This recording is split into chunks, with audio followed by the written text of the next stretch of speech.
A very good morning, 10th class. Today we will again continue with the DG part of your history books, chapter 3, that is भूमंडलीकृत विश्व का बनना, making of a globalised world. आज की class में हम देखेंगे कि जब इंडिया कॉलोनी बन गया था, औपनिवेश बन गया था ब्रिटेन का, तो उस समय भारतीय जो व्यापारी थे, ठीक है, उसमें उनकी क्या दशा थी।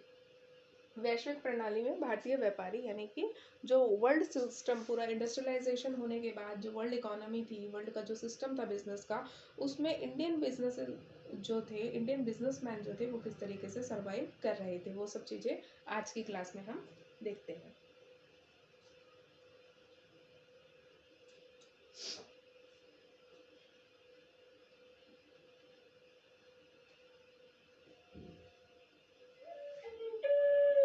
भारत को कभी दुनिया का कपास का उद्गम स्थल कहते थे। क्या आप जानते हैं क्यों?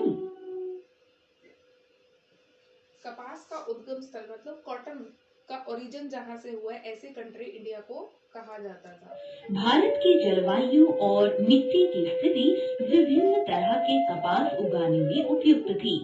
उच्च गुणवत्ता के सूती वस्त्र को रंगने और छपाई के लिए जलवायु भी उपयुक्त थी। ठीक है, क्यों कहा जाता था ओरिजिन कॉटन का? क्योंकि यहाँ की जो हमारा जलवायु थी, मिट्टी थी, वो बिल्कुल एडिक्वेट थी कपास को उगाने के लिए, और उसके बाद कॉटन के कपड़े बनाने के लिए, कपड़ों को रंगने के लिए भी जो हमारा क्लाइमेट था वो पूरी तरीके से सूटेबल था। ठीक है, जिससे भारत दुनिया का कपास का उद्गम स्थल बन गया।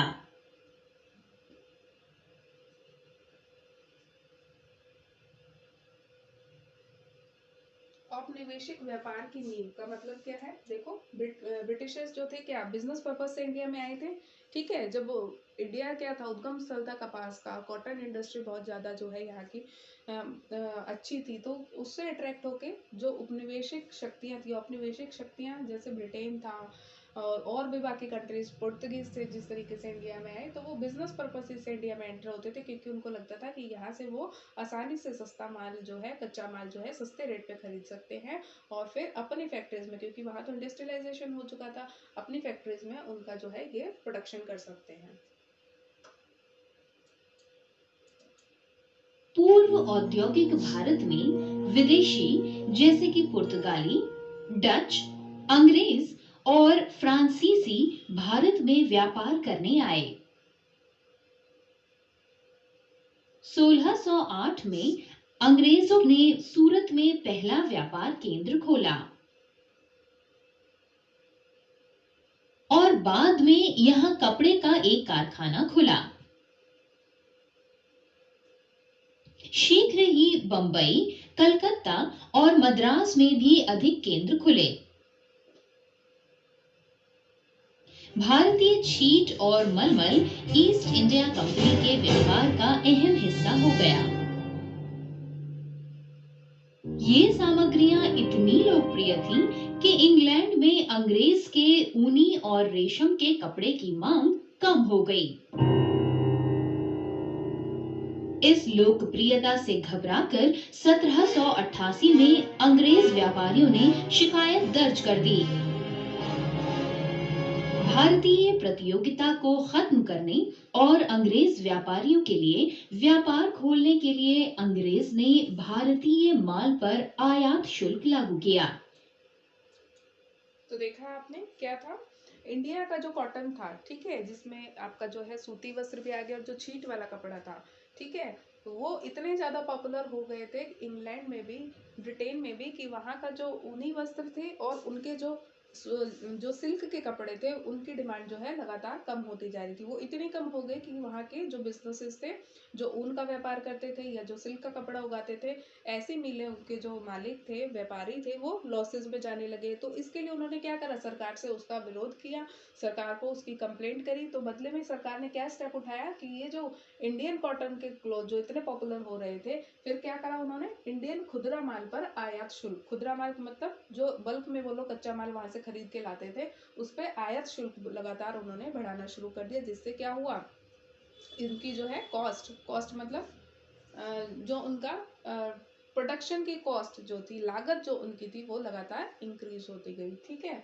क्योंकि जब आयात शुल्क बढ़ेगा, यानी कि जब उनकी इम्पोर्ट ड्यूटी उनको ज़्यादा देनी पड़ेगी, एक कंट्री से दूसरी कंट्री में जब आप सब सप्लाई भेजेंगे, उससे क्या होगा, आयात शुल्क लगाने से उसकी कॉस्ट में वो चीज़ ऐड हो जाती है। कॉस्ट में ऐड हो गई तो दैट मीन्स फाइनल प्रोडक्ट जब बिकेगा तो वो भी महंगा बिकेगा, तो उसकी कीमतें ज़्यादा होंगी। तो ये सब टेक्टिक्स जो हैं इंग्लिश बिजनेसमैन ने यूज़ करी, ताकि वो जो है इंडियंस के साथ जो है compete कर सके, उनका जो कॉटन टेक्सटाइल जो था उसके साथ compete कर सके, उसके प्राइसेस को बढ़ा के ये लोग क्या करना चाहते थे, अपने जो गुड्स थे, ऊनी वस्त्र था, इनका जो सिल्क का जो कपड़ा था, उनको बेचने के लिए, उनकी डिमांड को क्रिएट करने के लिए इन्होंने जो है आयात शुल्क को फिर लागू करवाया। किस पे, इंडियन का जो कॉटन के जो कपड़े थे, खुदरा जो माल था भारतीय। 1797, 1798 और 1799 में ये शुल्क 3 गुना हो गया और 1802 और 1819 के बीच 9 गुना हो गया। भारतीय व्यापार के लिए ये एक बड़ा झटका था।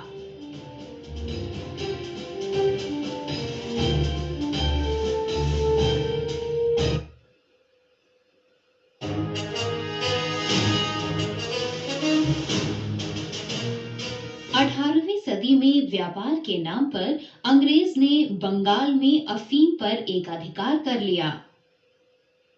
एकाधिकार का मतलब क्या है? अपनी कक्षा में इस पर चर्चा करें। यस, अफीम पर एकाधिकार कर लिया। एकाधिकार का मतलब क्या होता है, एक अधिकार, यानी कि एक ही इंसान का अधिकार, मोनोपोली जिसको हम कहते हैं। ठीक है, कि हमारे सिवाय इस चीज के बिजनेस को कोई और नहीं कर सकता है। ठीक है, उसको हम बोलते हैं एक अधिकार। क्लियर, जैसे कि कोई भी एक बिजनेस है, उसको करने का अधिकार सिर्फ उसी के ऑनर को है, और कोई किसी के पास उसको सरकार ने है ऑनर ही नहीं दिया है, मतलब उसका हक ही नहीं दिया है कि आप इस बिजनेस को कर सकते हैं, तो वहां पे हम कहेंगे कि ये जो है एकाधिकारी है। एकाधिकारी मतलब इसी के पास जो है अधिकार है इस बिजनेस को करने का। जैसे कि इंडिया में क्या है, अभी तो प्राइवेटाइजेशन रेलवे का होने लगा है, लेकिन अभी तक क्या है, इंडियन जो रेलवे है उस पर एकाधिकार किसका है, भारतीय सरकार का है। प्राइवेट कंपनी जो है अपनी ट्रेनें नहीं चला सकती, तो वहां पे हम कह सकते हैं कि भारतीय रेलवे का एकाधिकार है। ठीक है, उनके अलावा कोई और जो है ट्रेन नहीं चला सकता। तो एकाधिकार का सिंपल सा मतलब होता है जहाँ पे एक व्यापार करने का, काम करने का, माल बेचने का अधिकार सिर्फ और सिर्फ एक ही कंपनी का हो। ठीक है, उसको हम एकाधिकार कहते हैं। वो अवैध रूप से अफीम चीन भेजते थे। इस कमाई का अधिकांश चीन से चाय और दूसरे आयात पर खर्च किया जाने लगा। इससे भारतीय व्यापार का रुख बदल गया और भारत इंग्लैंड का सबसे बड़ा निर्यातक बाजार बन गया।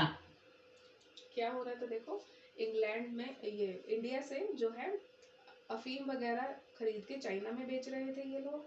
ठीक है, और इस ब्रिटेन कच्चा माल तो जो है उसके आपूर्तिकर्ता भारत बन गया था, और ब्रिटेन से तैयार माल का निर्यातक बन गया था। ठीक है, सन 1820 के दौरान भारतीय कपास का आयात निर्यात से बढ़ गया। अंग्रेजी राज में भारतीय सूती कपड़े के निर्यात का शेयर 1800 में 30% से घटकर 1815 में 15% हो गया और 1870 सदी के दौरान 3% से नीचे चला गया। ये क्या है, डाउनफॉल है। कपड़े का निर्यात घट गया, लेकिन कच्चे माल का निर्यात तेजी से बढ़ा। क्या हो रहा था, पहले क्या था, भारत का जो सूती कपड़ा था वो बहुत तेजी से बिक रहा था वहां पे, लेकिन फिर जब इस पे इम्पोर्ट ड्यूटी बहुत ज्यादा लगा दी गई, तो उससे क्या हुआ, कपड़े का निर्यात, निर्यात मतलब इंडिया से जो निर्यात होके ब्रिटेन में जा रहा था वो लगातार कम होता गया। लेकिन कच्चा माल मतलब जो कच्ची रुई थी, वो उसके जो निर्यात था, यानी कि एक्सपोर्ट था, वो लगातार बढ़ता जा रहा था। कच्चा माल लगातार बढ़ता जा रहा था, लेकिन जो तैयार माल यानी कि जो कपड़ा था उसका निर्यात जो है लगातार घटता जा रहा था। 1812 से 1871 के बीच कच्चे कपास के निर्यात में 5% से 35% की वृद्धि हुई। 19वीं सदी में भारत में अंग्रेज निर्यात का मूल्य भारत से अंग्रेज में आयात मूल्य से ज्यादा था। इस तरह भारत में व्यापार अधिशेष बना। व्यापार अधिशेष क्या होता है? डेफिसिट। डेफिसिट का मतलब जैसे सपोज करो दो कंट्रीज ट्रेड करती है आपस में, ठीक है, इंडिया था और ब्रिटेन था, वो दोनों आपस में ट्रेड कर रही थी, कुछ माल इंडिया से खरीदा जाता था, कुछ माल जो है ब्रिटेन जो है इंडिया को बेचता था। ट्रेड डेफिसिट का क्या मतलब होता है कि जितना माल भारत जो है एक्सपोर्ट कर रहा था ब्रिटेन को, जितना माल जो है निर्यात हो रहा था ब्रिटेन में, उससे कहीं ज्यादा आयात हो रहा था ब्रिटेन का माल। कहाँ पर? भारत में। तो इससे क्या हो गया, हमारा जो है हम जो है ट्रेड डेफिसिट में आ गए, हम बैलेंस में नहीं रहे ना कि जितना माल बेचा उतना ही खरीद लिया, बल्कि जितना माल बेच रहे थे ब्रिटेन को उससे ज्यादा खरीद रहे थे, तो कहीं ना कहीं हम नुकसान में थे। ठीक है, इसको हम ट्रेड डेफिसिट बोलते हैं। ब्रिटेन ने इस अधिशेष से दूसरे देशों के साथ व्यापार घाटे की भरपाई की और प्रभार ऋण उतारा। भारत में ब्रिटिश अधिकारियों की पेंशन का भुगतान किया। इस तरह औपनिवेशिक शासन के तहत भारत ने 19वीं सदी के उत्तरार्ध में विश्व अर्थव्यवस्था को आकार देने में अहम भूमिका निभाई।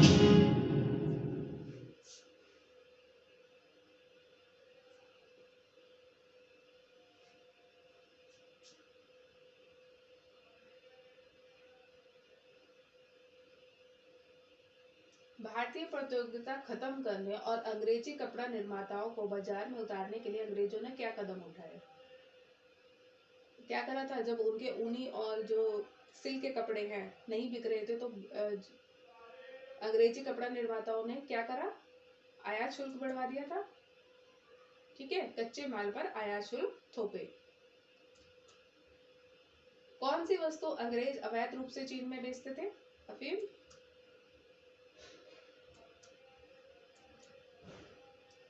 1812 और 1871 के बीच किस वस्तु का निर्यात बढ़ा? कच्चा कपास का निर्यात। तैयार माल यानी कि कपड़ा का तो निर्यात जो है कम हो गया था, लेकिन कच्चे माल का निर्यात बढ़ गया था। 19वीं शताब्दी में भारत के लिए अंग्रेजी माल के निर्यात का मूल्य ब्रिटेन में भारत से आयातित माल के मूल्य से अधिक था। इस प्रक्रिया को क्या कहते हैं? अभी हमने देखा था। इस प्रक्रिया को व्यापार अधिशेष कहते हैं, ट्रेड डेफिसिट कहते हैं। ठीक है, अब हम देखते हैं प्रथम विश्व युद्ध का पुनरावलोकन, एनालिसिस करते हैं फर्स्ट वर्ल्ड वॉर का। ऐसा पहली बार हुआ कि प्रथम विश्व युद्ध के दौरान विश्व के सभी देशों ने किसी एक घटना में भाग लिया हो। हाल में हुई औद्योगिक क्रांति ने सेनाओं को आधुनिक हथियारों लैस कर दिया। मशीन गन, टैंक, वायुयान, रासायनिक हथियार और युद्धपोत से पहली बार आसानी से जनसंहार हो सका। लगभग 90 लाख सैनिक मारे गए और 2.10 करोड़ सैनिक घायल हुए। इसमें भाग ले रहे देशों को युद्ध के हथियार और उपकरण काफी महंगे पड़े। देखो क्या था, इंडस्ट्रियलाइजेशन होने की वजह से क्या हो रहा था, बहुत ज्यादा व्यापार जो है बढ़ रहा था, व्यापार बढ़ रहा, प्रोडक्शन ज्यादा हो रहा था, लोगों के पास, कंट्रीज के पास पैसा बहुत ज्यादा था। तो इसलिए क्या हुआ, जब वर्ल्ड वॉर शुरू हुआ तो लोगों के पास ऐसे इक्विपमेंट थे, ऐसे हथियार थे जो कि पहले इस्तेमाल कभी भी युद्धों में नहीं हुए थे। ठीक है, तो जैसे कि रासायनिक हथियार हो गए जो अमेरिका ने यूज किया था, ठीक है, जापान पर मतलब इस तरीके के हथियार उन लोगों ने जो है खरीद लिए थे, बना लिए थे। टेक्नोलॉजी इतनी एडवांस हो गई थी कि ये इस युद्ध में जो है, इस विश्व युद्ध में बहुत ही लार्ज स्केल पे जो है नुकसान हुआ था। इतने ज्यादा जो है सैनिक मारे गए थे, समूहों में लोगों की हत्या हुई थी। तो ये सब चीजें जो है इंडस्ट्रियलाइजेशन का कहीं ना कहीं इनडायरेक्ट, जो टेक्नोलॉजी की एडवांसमेंट हो रही थी लगातार, उसका ही एक दुष्परिणाम था। जर्मनी, ब्रिटेन, रूस और फ्रांस जैसे देश जो युद्ध के मैदान बन गए थे, को भयंकर क्षति का सामना करना पड़ा। क्योंकि अमेरिका 1917 में बहुत देर से युद्ध में कूदा था, इसलिए इसे अपेक्षाकृत कम नुकसान हुआ। अमेरिका तो क्या था, इसके साथ ही अमेरिका एक अमेरिका तो युद्ध में आना ही नहीं चाहता था, ठीक है। लेकिन जब जापान ने क्या करा था, उसके कुछ आइलैंड कंट्रीज को जो है कंट्रोल करने के लिए वहां पे आक्रमण करना शुरू किया, तब फाइनली जो है यूएसए युद्ध में कूदा था। तो क्या था, ये बहुत ही लेटर स्टेज पे युद्ध में आया था, तो इसलिए इसको बहुत ज्यादा फाइनेंशियल लॉसेस नहीं हुए थे। ये तो क्या था, एक बहुत बड़ा ऋणदाता बना हुआ था। अमेरिका एक अंतरराष्ट्रीय ऋणदाता बन गया था। इसने ब्रिटेन को भारी कर्ज दिया। आपको क्या लगता है कि इसने अमेरिका और ब्रिटेन के मध्य के शक्ति संतुलन को किस तरह से बदला होगा?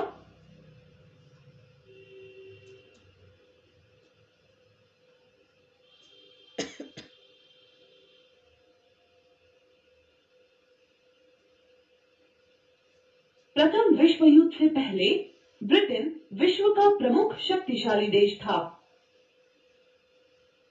युद्ध के दौरान अमेरिका से बहुत भारी मात्रा में उधार लेने से ये भयंकर कर्जे में डूब गया। 1918 में जब युद्ध समाप्त हुआ तो ब्रिटेन को अपनी अर्थव्यवस्था का पुनर्निर्माण करना था, जहां उत्पादन घट गया था और बेरोजगारी बढ़ गई थी। शांति काल के राजस्व को पूरा करने के लिए सरकार ने युद्ध खर्चों को कम किया। ब्रिटेन के अलावा कृषि अर्थव्यवस्थाएं भी प्रभावित हुई। देखो ये सब चीजें क्या है, ये है post world war. World war खत्म होने के बाद लोगों ने क्या ध्यान दिया कि अब हमें जो है बहुत ज्यादा युद्धों पे खर्च नहीं करना, क्योंकि इकोनॉमी ऑलरेडी बहुत ज्यादा वीक हो गई थी। कृषि अर्थव्यवस्थाएं जो थी, यानी कि एग्रीकल्चर पे जो बेस्ड थी कंट्रीज, उनकी अर्थव्यवस्थाएं भी बुरी तरीके से प्रभावित हुई थी। पूर्वी यूरोप युद्ध से पूर्व कृषि उत्पादन में अग्रणी था। तथापि युद्ध के समय अमेरिका, कनाडा और ऑस्ट्रेलिया ने अपनी कृषि अर्थव्यवस्था को सुदृढ़ किया। इस तरह से युद्ध के अंत तक पूर्वी यूरोप के साथ साथ ये नई कृषि अर्थव्यवस्था वाले देश खाद्यान्नों के उत्पादन कर रहे थे। इससे गेहूं का उत्पादन बहुत अधिक बढ़ गया और गेहूं की कीमतें कम हो गई। परिणाम स्वरूप जो कृषि क्षेत्र से जुड़े थे, उनकी आय घट गई और किसान भारी कर्जों में डूब गए। ठीक है स्टूडेंट्स, ये हमने क्लास में भी स्टडी किया था कि किस तरीके से ओवर प्रोडक्शन होने की वजह से जो खाद्यान्न होते हैं उनकी कीमतें जो है लगातार कम होती जा रही थी। कीमतें कम होने की वजह से जो किसान थे उनकी इनकम भी लगातार कम होती जा रही थी। ठीक है, इनकम कम होने की वजह से जो किसान थे लगातार कर्ज में डूबते जा रहे थे। ठीक है,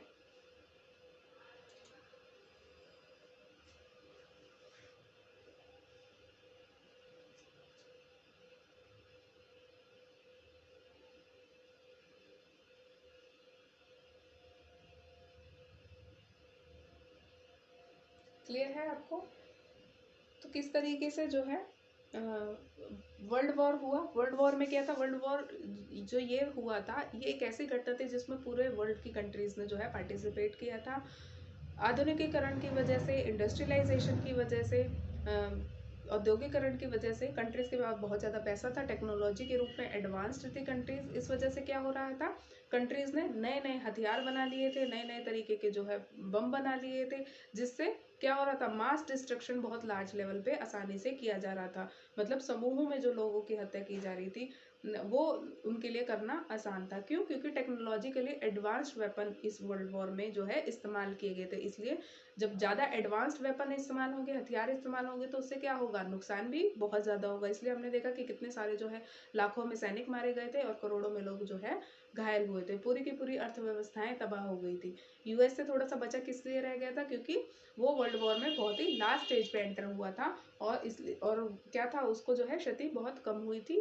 दूसरी तरफ क्या था, ब्रिटेन जैसी कंट्रीज थी जो लगातार युद्ध में पार्टिसिपेट कर रही थी, तो उनमें उनको क्या था, उनके रिसोर्सेज जो है लगातार संकट होते जा रहे थे, खत्म होते जा रहे थे।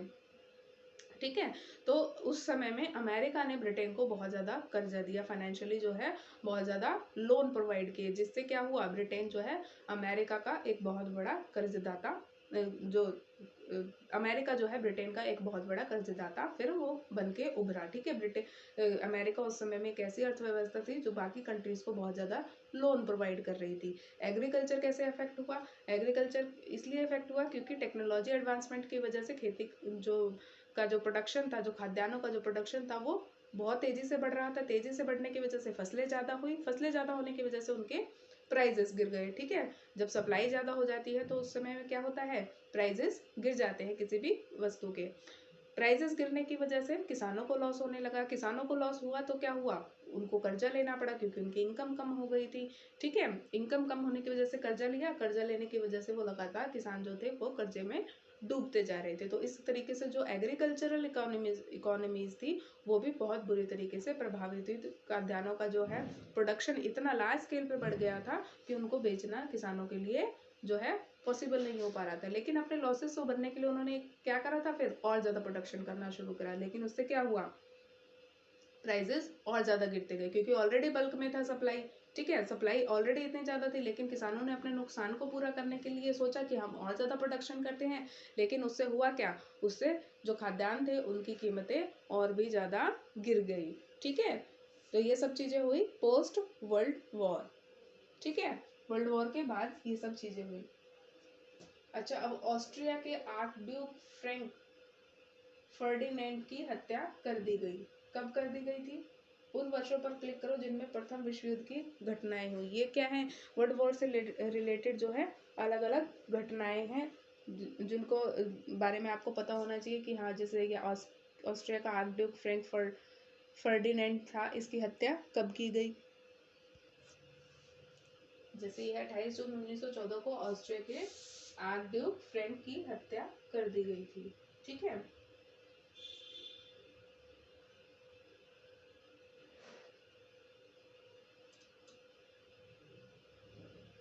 ऑस्ट्रिया हंगरी के सर्बिया पर आक्रमण करने से विश्व युद्ध शुरू हुआ। ये क्या कह रहे हैं, देखो, ऑस्ट्रिया हंगरी के सर्बिया पर आक्रमण करने से प्रथम विश्व युद्ध शुरू हुआ। कब किया गया था? ये डेट आपको बतानी है, कब किया गया था। 28 जुलाई 1914 को ऑस्ट्रिया हंगरी के सर्बिया पर आक्रमण करने से प्रथम विश्व युद्ध शुरू हुआ था। जर्मनी ने फ्रांस के विरुद्ध युद्ध की घोषणा की। कब की थी? जर्मनी ने फ्रांस के विरुद्ध युद्ध की घोषणा की 1920 में, 3 अगस्त 1914 को, 1918, 1917 या 1914? 29 जुलाई 1914 में। कब की थी? 3 अगस्त 1914 को जर्मनी ने फ्रांस के विरुद्ध युद्ध की घोषणा करी थी, ठीक है। अमेरिका ने प्रथम विश्व युद्ध में प्रवेश किया। कब प्रवेश किया? कितने ऑप्शंस रह गए आपके? 1920, 1918, 1917। कब प्रवेश किया था अमेरिका ने प्रथम विश्व युद्ध में? कब प्रवेश किया? देखते हैं इसका आंसर। 1917 में अमेरिका ने प्रथम विश्व युद्ध में प्रवेश किया था, ठीक है, 1917 में। नेक्स्ट है, प्रथम विश्व युद्ध समाप्त हुआ। कब समाप्त हुआ था प्रथम विश्व युद्ध? यस, क्लास में हमने स्टडी किया था। कब खत्म हुआ था आपका प्रथम विश्व युद्ध? 1918 में। 1918 में प्रथम विश्व युद्ध समाप्त हो गया। 28 जून 1914 को बोस्निया में सर्बिया के एक राष्ट्रवादी ने ऑस्ट्रिया की राजगद्दी के उत्तराधिकारी आर्क ड्यूक फ्रैंक फर्डिनांड की हत्या कर दी। इसके बाद 28 जुलाई 1914 को ऑस्ट्रिया हंगरी ने सर्बिया पर आक्रमण कर दिया, जिससे प्रथम विश्व युद्ध शुरू हो गया। जर्मनी ने ऑस्ट्रिया हंगेरी का पक्ष लिया और 3 अगस्त 1914 को फ्रांस के विरुद्ध युद्ध की घोषणा कर दी। अमेरिका ने 1917 में ही युद्ध में भाग लिया, इसलिए उसे काफी कम क्षति हुई। फिर भी जब 1918 में युद्ध समाप्त हुआ तो अपनी अर्थव्यवस्था के पुनर्निर्माण के लिए ब्रिटेन को अमेरिका से कर्ज लेना पड़ा।